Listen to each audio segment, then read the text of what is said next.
What's up, everybody? Welcome to Review Box. Yes, I know the stage looks a little different, but it's okay. We are at the Until Next Time studio, and we're going to film some pods here. So, don't get too used to it. We'll be back to our old one. But that's not the point of the episode. Today, we are reviewing The Pitt Season 1. I'm Nick. I'm Jacob. Howdy, howdy. Welcome to the pod. Just getting into it, for those who don't know, The Pitt is an emergency room show.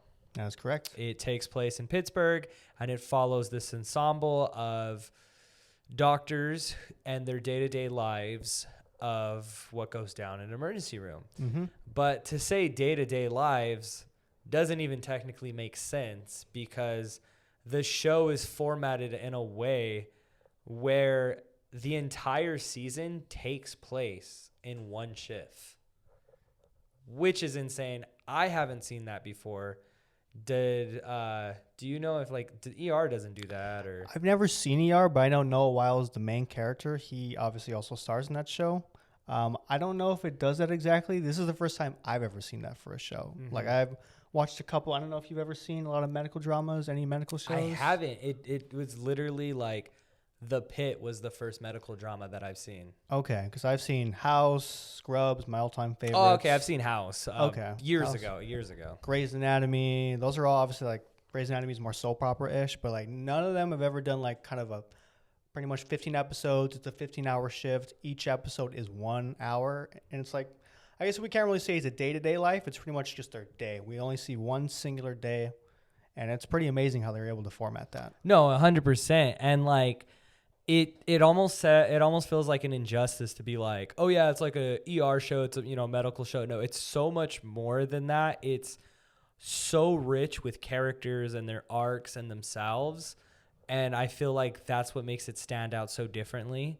It's on HBO Max. If you guys don't know, go ahead and watch it. Mm-hmm. But yeah, just to get started into it, I mean, we have our main character, you'd say, is Robby, Dr. Robinavitch.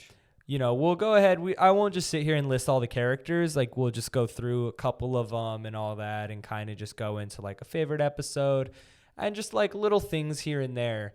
It's highly recommended. Really watch it. Please do.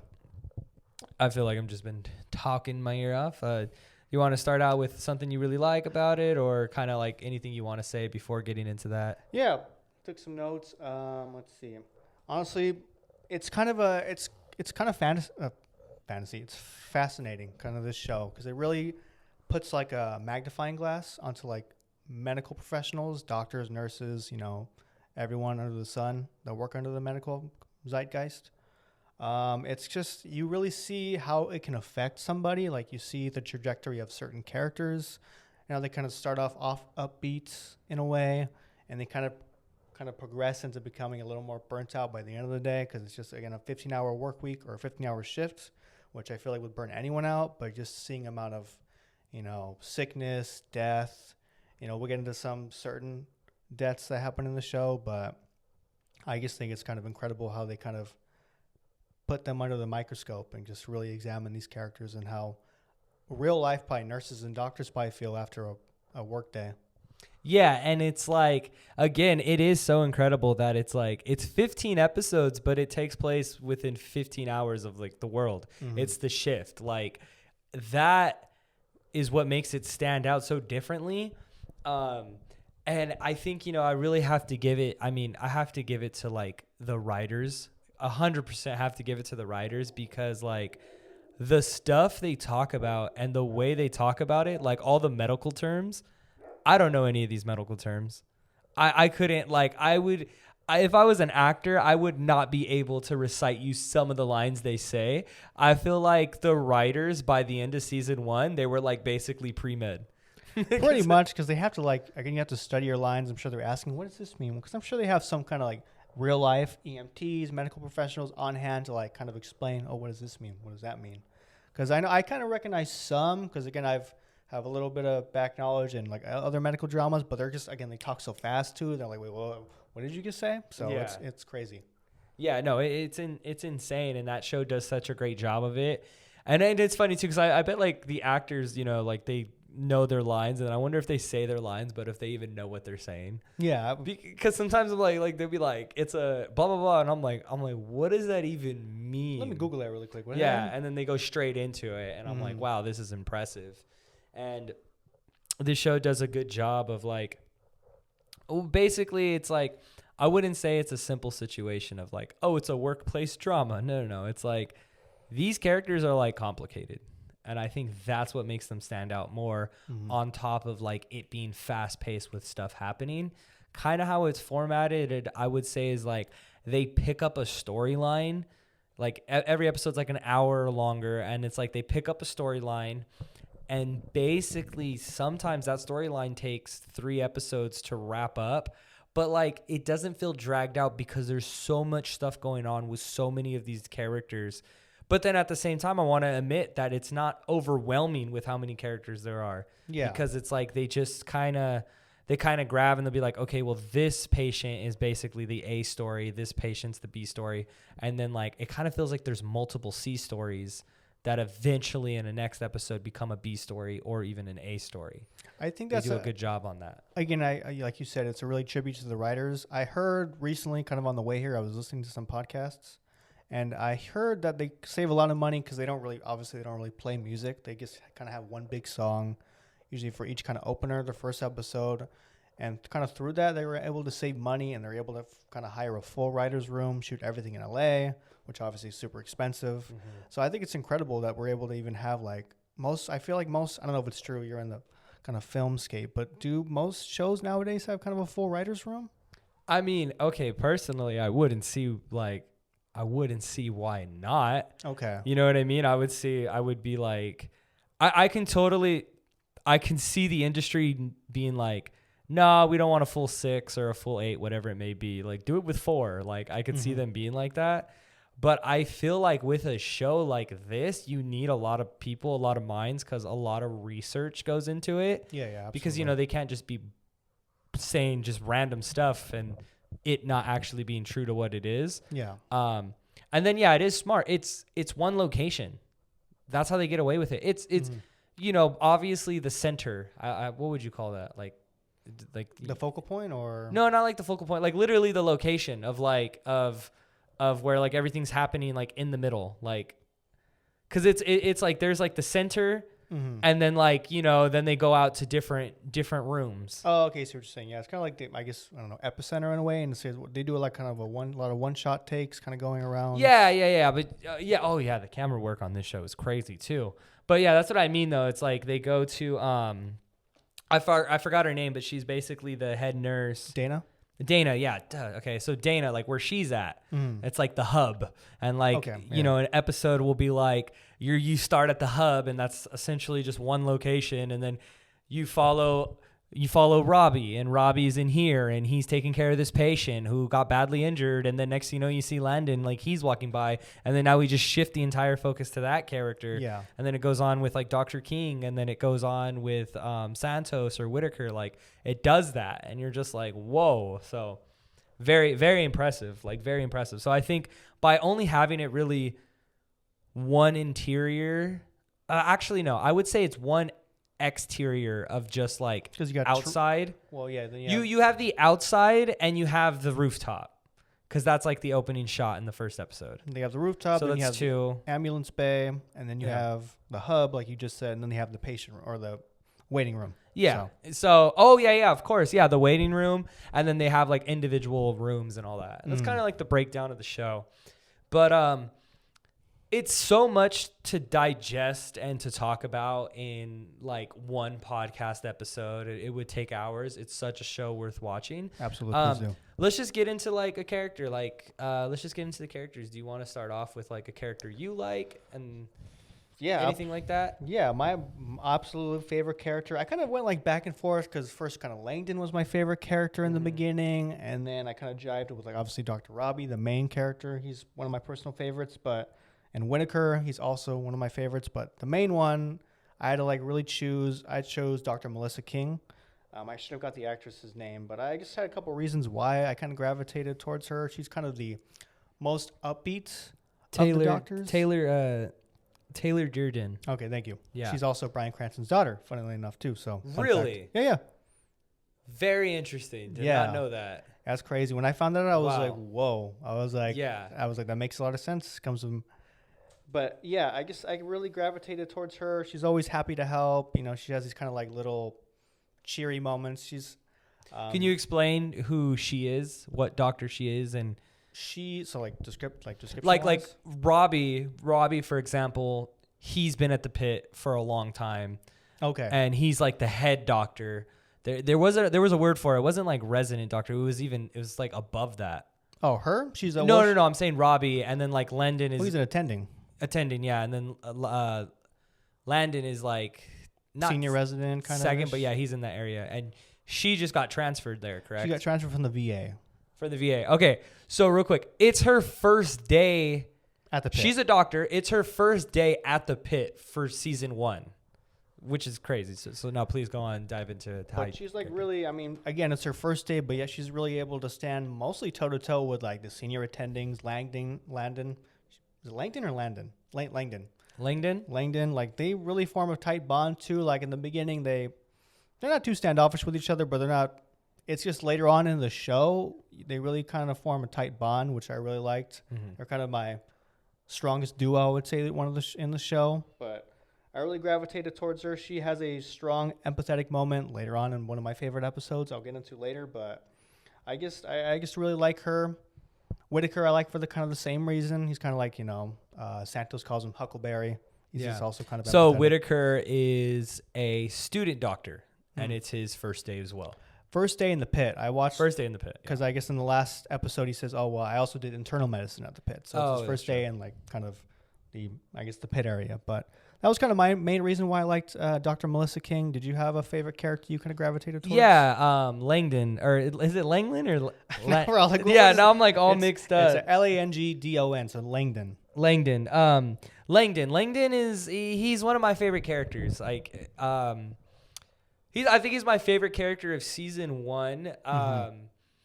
What I like about this show, and I think this is like goes for any show, is that these characters, like, yes, they're doctors, and it's like you obviously know you have to be very intelligent to be a doctor. And, I feel like in a way there's kind of like this stigma that I don't want to say like that doctors are perfect, like, but people will see doctors and they're highly regarded in this, and that. But, these are still humans, and that's what the show does is, like, they're broken characters. Like, that's what I like about it. Like, these characters are broken, some more than others, and that's where it shines. Because, spoiler alert, we find out later in the season that Langdon is addicted to benzos. They don't say the exact drug name, but, like, basically painkillers because of a back injury. And he's been taking like from patients, and obviously that's illegal, and he can lose his medical license. Yeah. But as crazy as it is, it doesn't affect his work in the sense of like he sucks at his job or no. Like, he's still good. He's still that doctor, but it's like he has that issue and that addiction on it. And it's like I kind of understand it too though, because like, okay, so Santos, I'll talk to her about her real quick, but like Langdon, like, I kind of feel like he gets paraded around kind of like as the golden boy, like Robby's like he's his right hand pretty much, like his right hand, and also like Robby really likes him.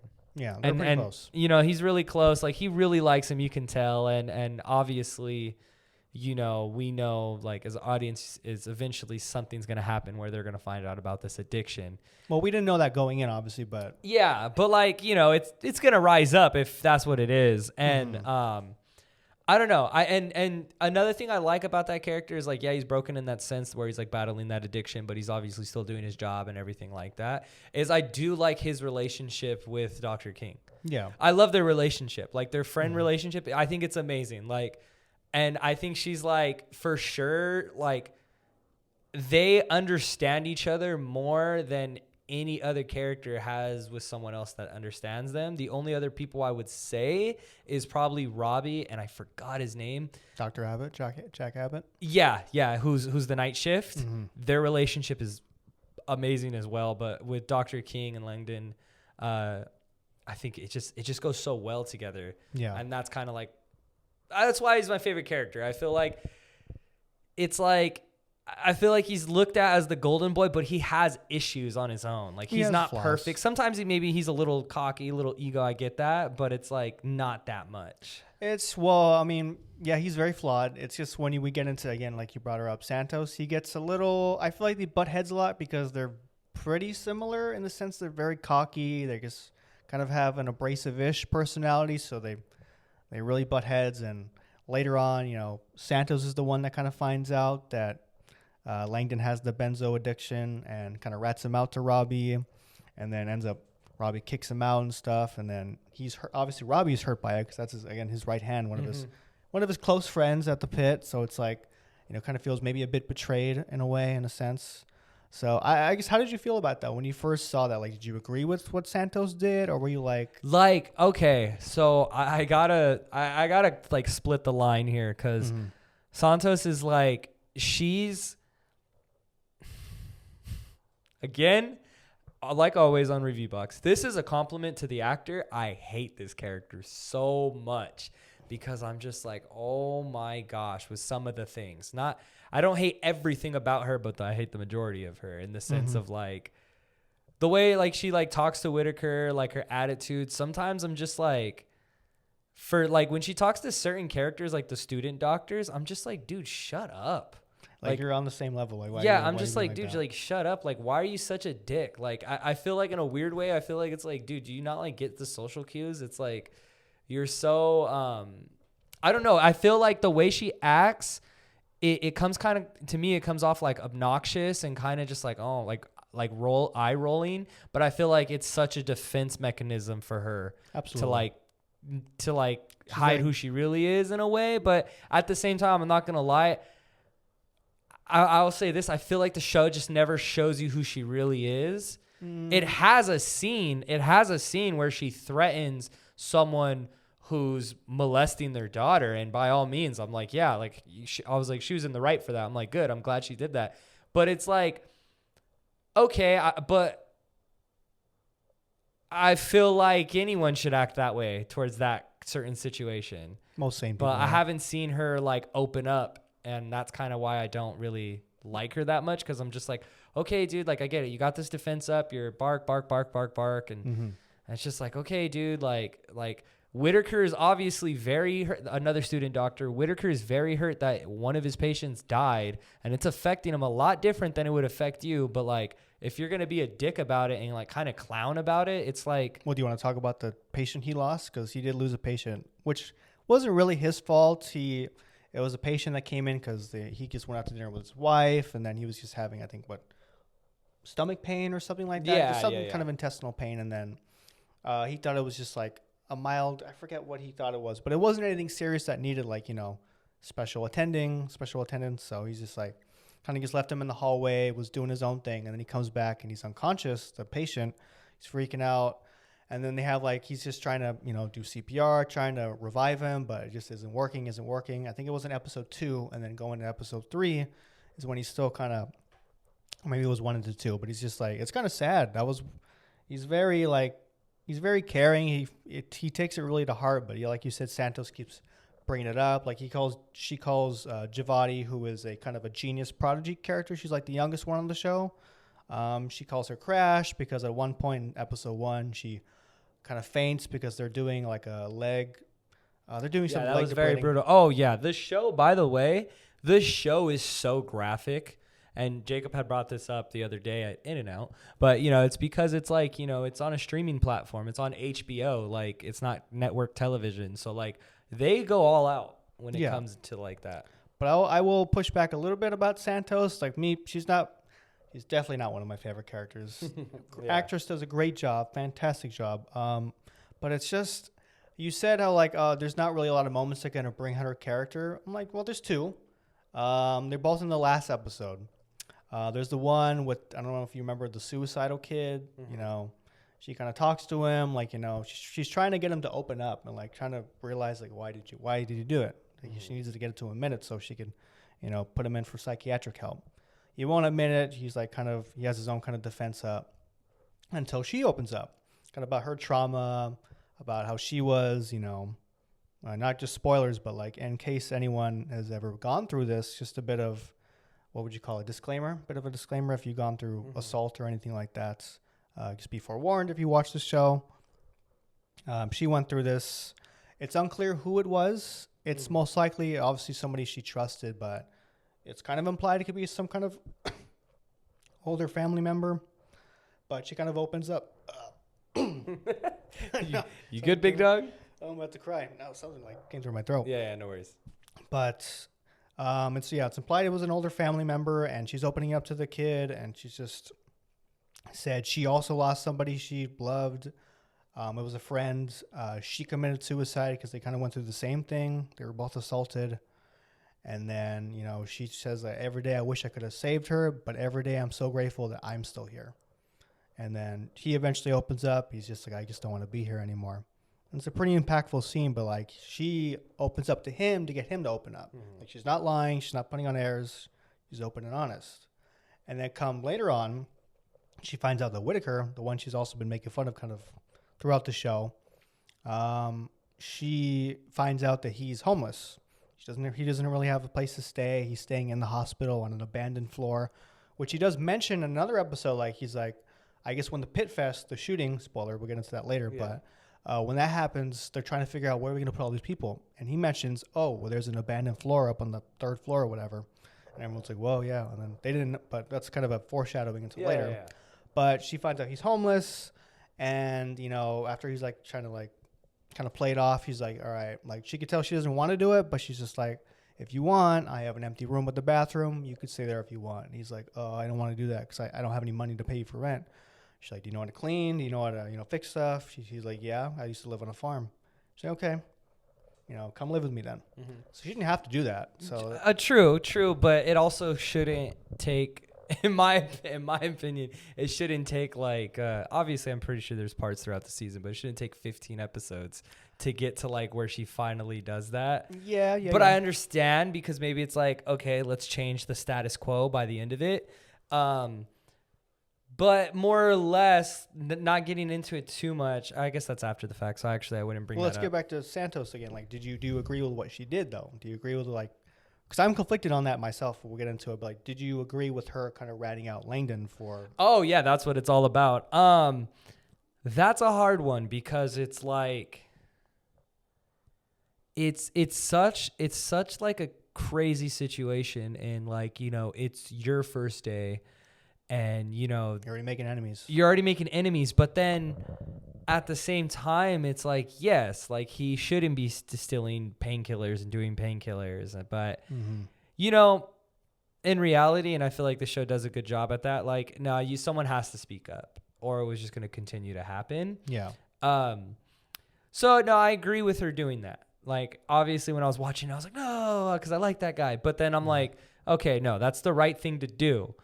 It's just obviously I think how the writers are so good. It's also because how her character is what makes me like, oh my God. Like, yeah, like she other things, not that. Like she did the right thing there. Because it's like, because I get conflicted. Like she's not my favorite character, obviously. I have my problems with her, but she's a flawed character, but she's complex. Yeah. But it's like, it goes into season 2, which we'll review later on, but it's like, she doesn't really have much empathy for him, which I understand because he was very kind of a dick to her. Like, but she was overstepping though too. She did overstep a lot, and then she was. It was her first day, and she was like submitting stuff that it was like, dude, you gotta run it by the chain of command. Like this is not even about like I'm better than you, this and that. Like you're not listening. There was that, and then also she was being showed favoritism. I forget the character's name, but she's in surgery. Like there's the other female doctor. She's like, oh, like kind of. I don't know if you remember. Like she's kind of showing her basically favoritism. Like come and do this. I don't know if you ever, Yeah. Can you? You're okay. So you're not talking about Heather. You're not talking about Samara, are you? No, that's not her. It was Samara. You're not talking about. No, that's Santos. It's the one that's always fighting with Langdon. They're always kind of going back and forth. Like they have a kind of a. It's vitriolic. Are you talking about Heather, who's not in season 2? No, not her. It's not her. It's like she's in surgery. She'll come down. She has like the dark blue scrub. She'll come down every now and again to like kind of help. Yeah. With, that type of stuff. Oh, Yolanda. Yeah, her.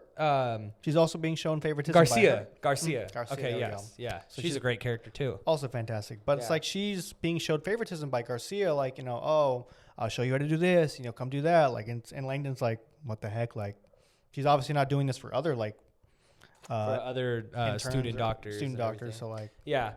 But no, I say overall it is the right thing that she did speak up, because I feel like obviously that's hard to do that, especially being like a woman in that field and being the new person on the block and being like already calling people out. Yeah. And it's like what it does, you know, obviously that, like you said, I won't go too deep into it, but like, you know, it really does hurt Robby that he does that. And Robby, this goes into season 2, but Robby doesn't snitch on him. He basically just tells him you're like basically suspended, and you're going to go into a 5-year program of rehab. So that's kind of where that goes. Just to straight up move on, most impactful episode. I'll talk to you a little about mine, and then we'll just go ahead and do rating and call it. Okay. So my favorite episode, I'll just get into this one. It's the episode where it's funny. I recommended the show to like you, to Randy, my dad, my brother, pretty much everyone I can get to watch it. And when I first watched it, I was like, ooh, like this episode really got to me. And every time I recommended it to someone, you guys always call me or text me. You always go, oh, this one episode, man. And I'm like, I'm going to stop you right there. I already know exactly what episode you're talking about. And I always get it 100 for 100 because it's always this one. It's episode 8. I call it the pull episode. If you haven't seen it, I would say this is one of the most standout ones for season 1. Pause the pod right now and go straight to episode 8. And then come back right here. But it's like, this one is like, so it revolves around 2 little girls and their grandma. The older sister Amber and the little sister Bella, they were playing in their backyard, and I guess their ball got into the neighbor's yard and landed in their pool. So they hopped the fence to go get it. And then I think the little sister Bella, she falls into the pool and she's like, you know, drowning. And the older sister, little girl, Amber, goes in, saves her sister and, you know, gets her out. But she can't swim, I guess, either. And she gets stuck. And so anyways, flash to the hospital. They're there. Amber's unconscious. It's just Bella and the grandma. They go to separate while little sister Amber's getting treated by, you know, Robby and a bunch of other doctors. And basically, they can't save this little girl. Amber, unfortunately, I kind of took notes. I guess she had a potassium level of 12.2. And I think even Robby says, like, no one has ever survived a cardiac arrest past 11.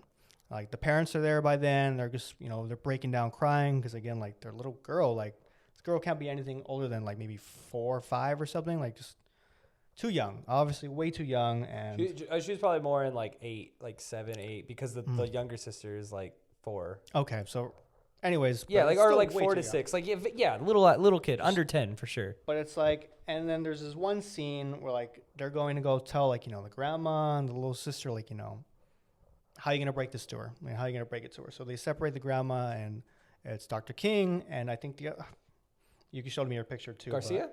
No, the other one that's not there anymore for season 2.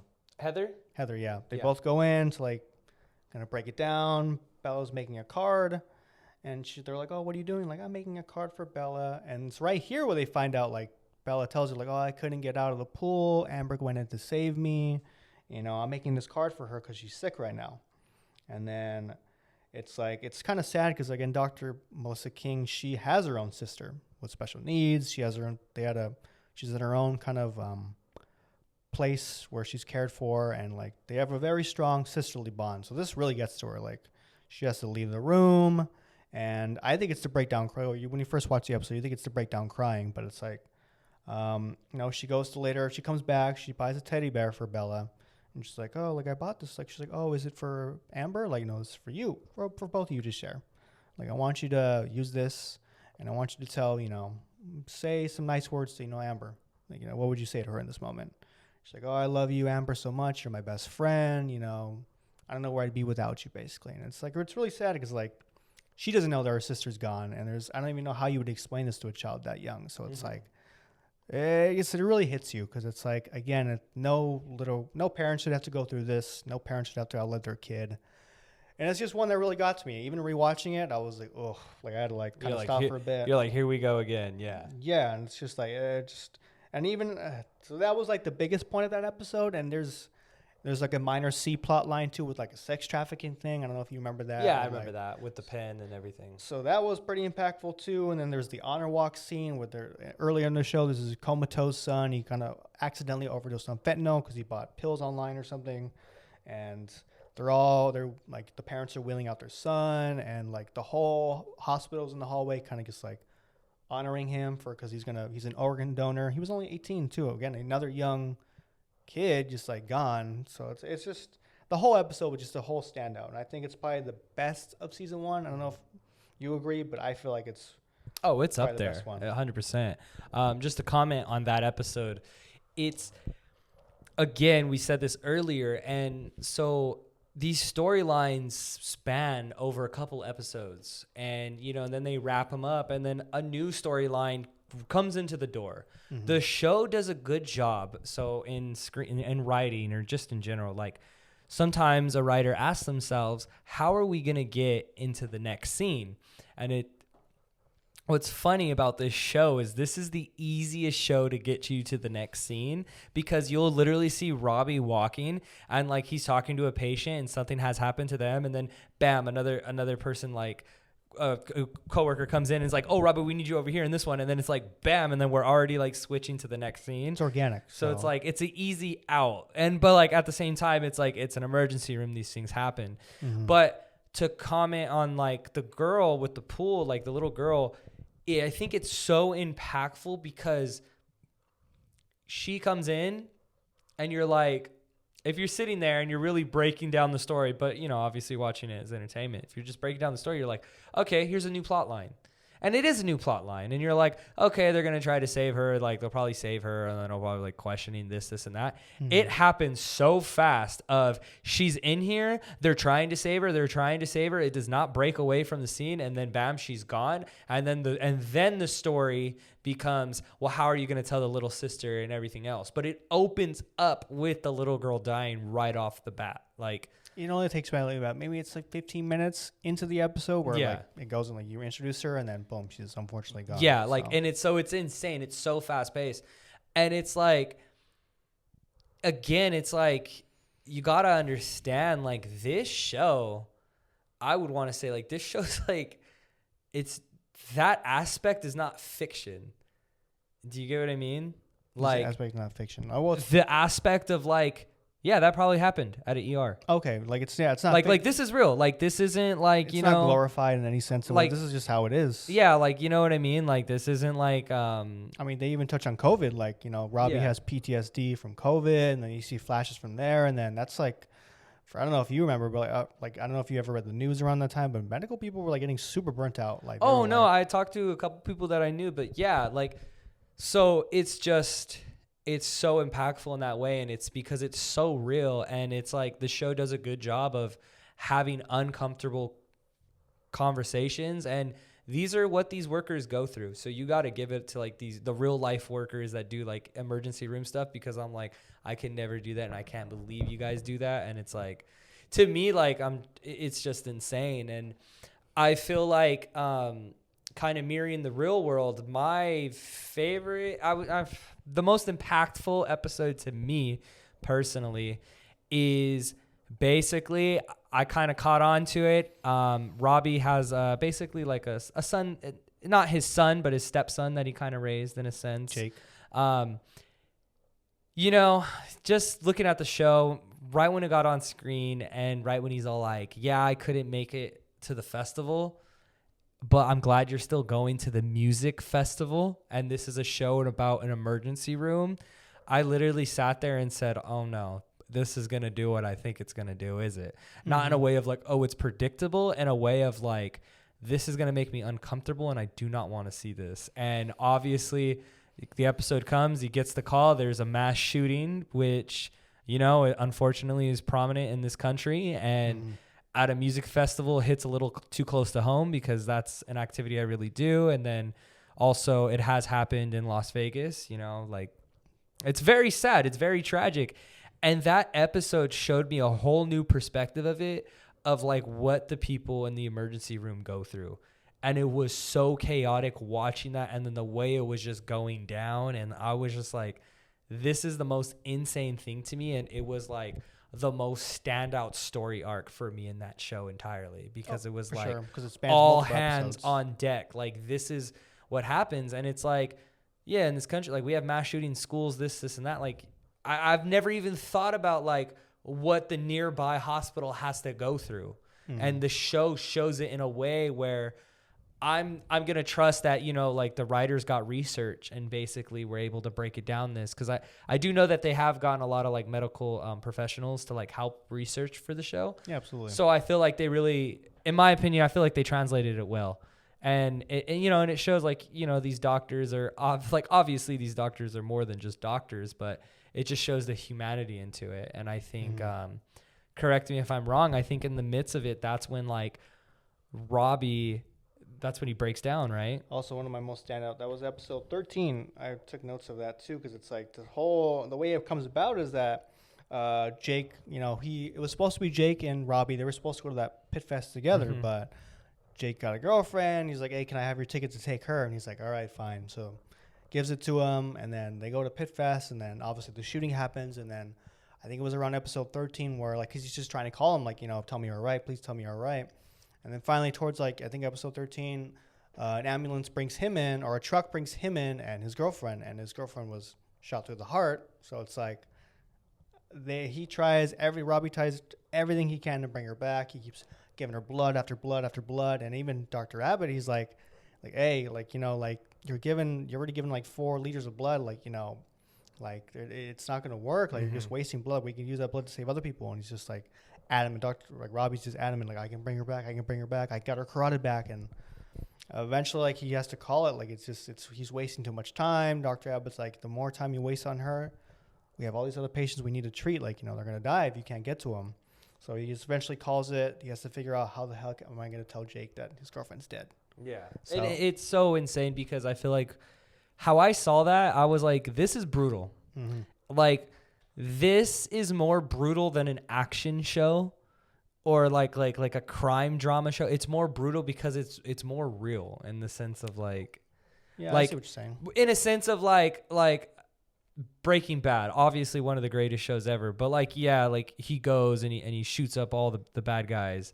And it's like, oh, okay, like, oh, that's brutal. But I feel like this is more brutal because it's more real. Well, you're dealing with real people that don't deserve this. Like, you know, Breaking Bad, you bring them up like they're bad guys. Who gives a fuck about them? Well, no, not even, obviously it's like the bad guys, like, yeah, they're going to have to go. But it's because it's like, it's more like, this is more like in reality, even though it's still a show, but it's. But you never really see the ramifications. Like, they don't spend a whole plot line of like, oh, Walter White got shot. Oh, now he has to deal with all that. Like, you don't. Yeah. So like. And in no way, shape, or form am I dissing Breaking Bad. I'm just use that one as an example. Doing that, but it's not glorified in that sense. This is more grounded, like, you know. Yeah. Someone gets shot through the heart, like, you know, in an action movie, like, oh, he can just stitch himself back up, he'll be fine. But no, it's like, get shot through the heart, you're probably not going to make it. And yeah. So. Well, no, because it kind of relates, like, gonna wrap up soon, but like kind of relates to like the little girl who drowned and died. Like, that's real. That happens in real life. Do TV shows show that all the time? No, like TV. Basically, what I'm trying to say is that TV is, you know, a type of escapism, and it's to help you escape and relax and entertain you. This show does. I don't feel like that the show doesn't do this. The show is almost like, at some points you're like, the show is stressful. Like, I need to turn on some cartoons after this. Yeah, it raises your anxiety levels. Everything you're seeing in this show, you're like, oh my God, this can happen. Well, Randy was even telling me that. He was like, dude, I don't know how to feel about this show. I was like, yeah, man, it makes you like, it makes you feel like when you stub your toe, you go to the hospital, you find out you have fucking cancer at the end. Like, yeah, right. It's like, it makes you feel scared about like every little pain and ache. Like, oh, what could this mean? But the just visually seeing the reality of it is brutal. Yeah. And with that being said, I just want to move on to your overall rating of season 1. So I would give the Pitt season 1 a 9.5, 9.5. 9.5. You know what? I'll give it a 9 out of 10. Okay. Season 1, 9 out of 10. And your final thoughts? So my final thoughts. Again, we talked about the show. It's very grounded. Like, it's not, can't really use it for much escapism, but it really again, shines a light on like medical professionals and how like realistic this interpretation is. Like, again, burnouts, you know, just like seeing like, just like, again, we see the shootout, like it's a massacre. Like basically it's just the real life of how that would go down. It just really shines a light on that. And I guess there's no fantasy about it. There's no fantastical elements. It's just, there's no glorification. This is just how it is, unfortunately. And then I just really think the show does a great job of all the acting's phenomenal. I guess I don't really have a bad thing to say about this show. So copy. No, I just want to say my final thoughts, a little bit what you said, but it is an amazing show. You have these characters that are flawed or broken, and we kind of see their lives as medical professionals. And in my opinion, it just makes me appreciate more on people who are like in the medical field, and especially emergency rooms now, and the things they go through. So just like, even if it means anything, but full respect from me, because it's just like, I could never imagine doing a job like that. I feel like those, like, not even trying to be cheesy, but those guys are like real life heroes more than like so many other people. Cause absolutely, them it's firefighters, insane. Yeah. Yeah. So with that being said, this is Review Box, and that was the season 1 of the Pitt review. We will be back with season 2 of the Pitt. Until then, have a good one. Until we meet again. You see.